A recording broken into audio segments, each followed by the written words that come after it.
सच्चिदानंद जोशी की कहानी चुनने का मेरा जो अपना ये था कि ऐसा लगता है मुझे ये हमारे सबके जीवन के इर्द गिर्द घूमती है। बहुत ही सरल शैली में उन्होंने ये कहानियां कही हैं और अंत में कोई ना कोई एक मैसेज छोड़ जाती हैं। उनकी कहानी का नाम ही एक अल्प विराम है। तो मैं उसमें से एक नियत नाम की कहानी पढ़ के आप लोगों को सुनाना चाहूंगी। किसी जरूरी काम से हम दोनों को भोपाल जाना था। सोचा ट्रेन से ही जाना ठीक होगा। रात में बैठेंगे और सुबह सुबह भोपाल पहुंच जाएंगे। हर बार ट्रेन का आरक्षण हजरत निजामुद्दीन स्टेशन से करवाते हैं। इस बार ज्यादा तेज ट्रेन चक्कर में आरक्षण नई दिल्ली स्टेशन से करवा लिया। ट्रेन से जाना है इसलिए सामान भी कुछ ज्यादा ही बढ़ा कि स्टेशन पर कुली करना पड़ गया।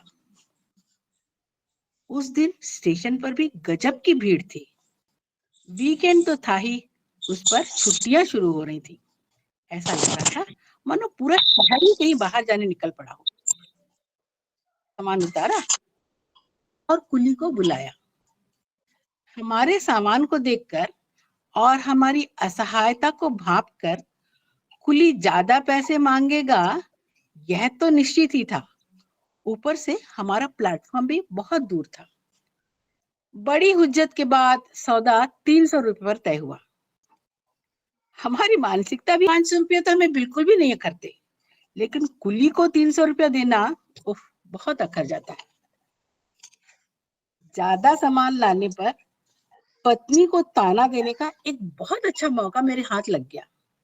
सो मैंने उसे बुला लिया।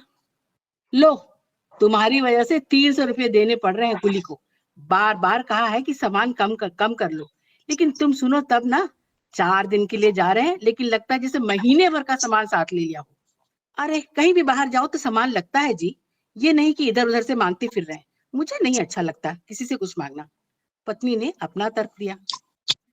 हमारा संवाद शायद कुछ और देर चलता, लेकिन कुली की उसमें कोई दिलचस्पी दिखाई नहीं दी। बाबूजी, सूटकेस ऊपर रख दो और जल्दी चलो, भीड़ बहुत है। प्लेटफॉर्म पर पहुंचने में टाइम भी लगेगा, कुली बोला। मैंने खींचते हुए सामान उसके सर पर रखा, 2 बैग उसके दोनों कंधों पर लटकाए और उसके पीछे पीछे चलने लगा। यह भी बड़ी अजीब स्थिति होती है कि आप खासी दुविधा में रहते हैं कि कुली के पीछे जाएं या पत्नी के साथ चलें। तो कभी आगे कभी पीछे देखते, लोगों से टकराते टकराते, किसी की गाली सुनते अपना सफर तय होता है। किसी तरह हम प्लेटफॉर्म पर पहुंच ही गए। प्लेटफॉर्म पर बेतहाशा भीड़ थी। हमारी ट्रेन आने से पहले कोई और भी ट्रेन आने वाली थी, उसकी भी भीड़ थी स्टेशन पर। कुली को ट्रेन में बैठाने के पैसे तय नहीं हुए थे।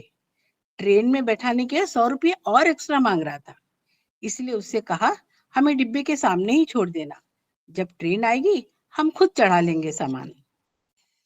कुली ने हमारा सामान जमाया और श्रीमती जी के लिए वही एक बेंच पर बैठने की जगह भी कर दी।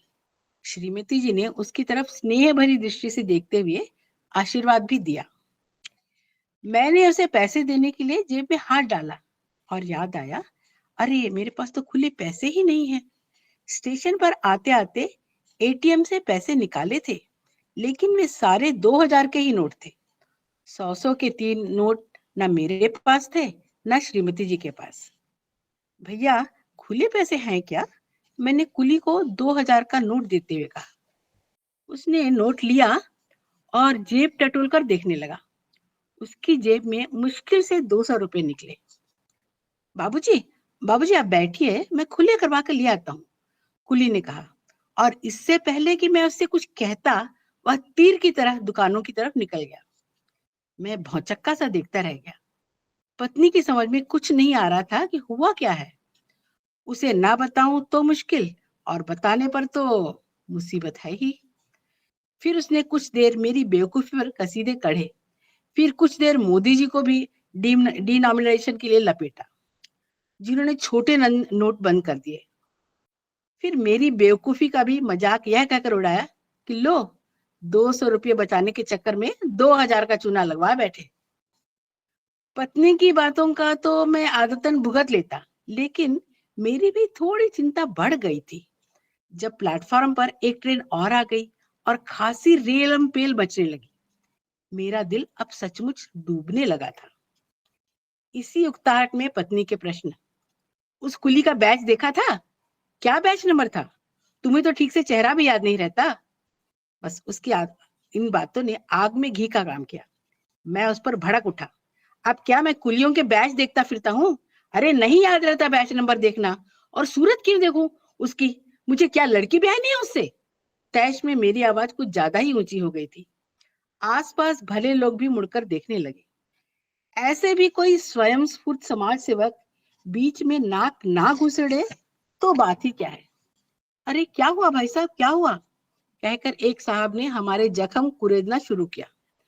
पत्नी को भी पति का सार्वजनिक माखौल उड़ाने का अवसर मिला था, सो उसने भी खूब नमक मिर्च लगाकर सारी कहानी सुना ही डाली। पूरा विवरण सुनने के बाद समाज सेवक महोदय ऐसे बोले मानो कि बहुत बड़े रहस्य का उद्घाटन कर रहे हो। मुझे तो लगता है भाई साहब, अब आपको अपने पैसे की आशा छोड़ ही देनी चाहिए। देखिए साहब, 15 मिनट से तो ज्यादा ही हो गए हैं और वो लौटा ही नहीं है। आपको ना उसकी सूरत याद है, ना नंबर। ऐसे में आप उसकी कंप्लेंट भी नहीं कर सकते। मुझे तो लगता है बस आप भूल ही जाइए। इतना गुस्सा आया उन सज्जन पर। भाई ये बात तो हम भी जानते हैं, पत्नी के सामने और बेइज्जती क्यों कर रहे हो हमारी? मेरे चेहरे का भाव पढ़कर समाज सेवक महोदय चुपचाप खिसक लिए। सामने वाली ट्रेन भी अब चलने लगी थी और प्लेटफॉर्म की भीड़ थोड़ी कम हो ही गई थी। थक हार कर मैं भी पत्नी के पास जाकर बैठ गया। सफर की शुरुआत ही बुरी हुई थी, आगे क्या होगा इसी आशंका में मन था। तभी पीछे से आवाज आई, बाबूजी पैसे। अरे अब काहे के पैसे? मैंने इतना ही कहा और घूम कर देखा तो हमारे कुल्ली पसीने से लथपथ 1700 रुपये लेकर खड़ा है। मैं उसे देखकर चौंका। अरे तुम तो उधर गए थे? हाँ गया था बाबूजी, सोचा था टी स्टॉल के पास छुट्टा मिल जाएगा, वहां नहीं मिला तो आगे मिल्क पार्लर के पास चला गया, वहां भी नहीं मिला। फिर दूसरे प्लेटफॉर्म पर गया, वहां हमारे गांव का ही लड़का है, उससे छुट्टा लेकर आया। इतने में ट्रेन आ गई तो पटरी से तो पार नहीं कर पाए। अब दौड़ते दौड़ते ब्रिज पार करके आए हैं साहब, गिन लीजिए पूरे 1700 रुपये हैं, उसने कहा और पसीना पोंछते हुए निकल गया। मैं उसे धन्यवाद थैंक यू कहना चाह रहा था, लेकिन मुंह से शब्द ही नहीं निकल रहे थे। पत्नी भी भौचक एक बार उसकी ओर और एक बार मेरी ओर देखती बैठी रही। उस कुली ने छुट्टे पैसे कराने के चक्कर में इतनी दौड़ धूप की थी, अपने 15 मिनट बिगाड़े थे, एक ट्रेन की सवारी भी छोड़ी थी, और हमने हमने इन 15 मिनटों में उसकी नीयत पर शक करने के अलावा कुछ भी नहीं किया था। धन्यवाद।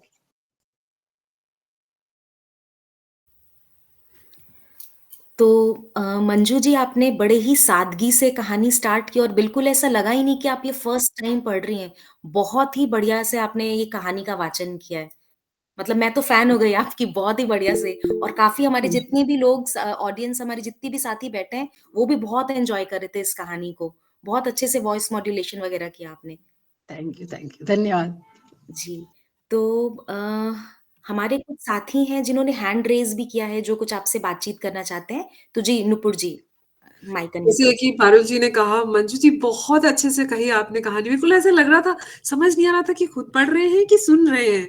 बिल्कुल इतने अच्छे फ्लो और इमोशन के साथ आपको जल्दी जल्दी सुनने का दिल करेगा, आप जल्दी जल्दी आइएगा। धन्यवाद जी, धन्यवाद। जी, वीरेंद्र जी।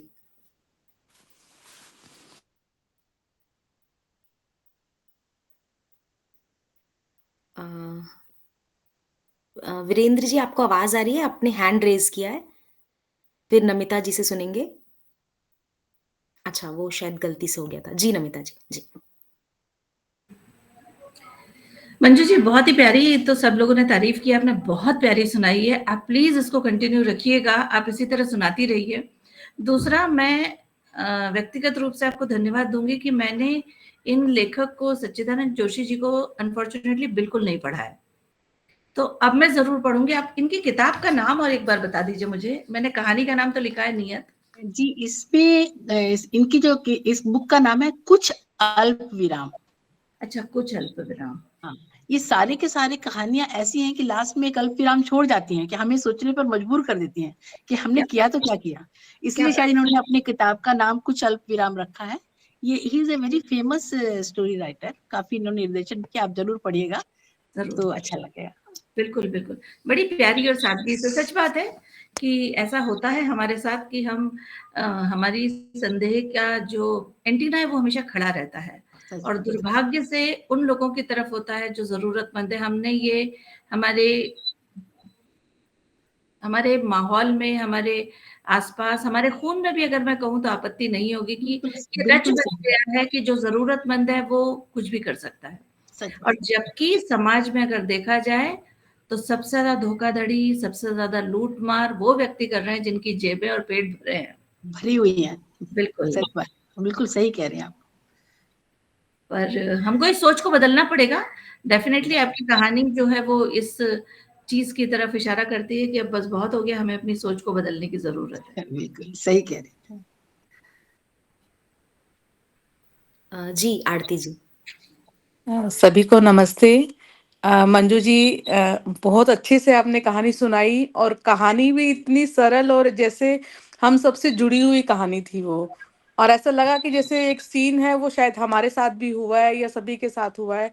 और जो थॉट्स जो आ रही थी वो सच्चाई बोला नमिता जी ने कि हम लोगों के मन में आती है, ऐसी नेगेटिव थॉट्स आती है। लेकिन ये जो एक पिक्चर इतनी क्लियर करते हुए जो इसका आखिर में अंत था, एंड था, बहुत ही सुखद। और हालांकि एक चल रहा था माइंड में कि हाँ अब क्या होगा क्या होगा, और एंड बहुत ही अच्छा।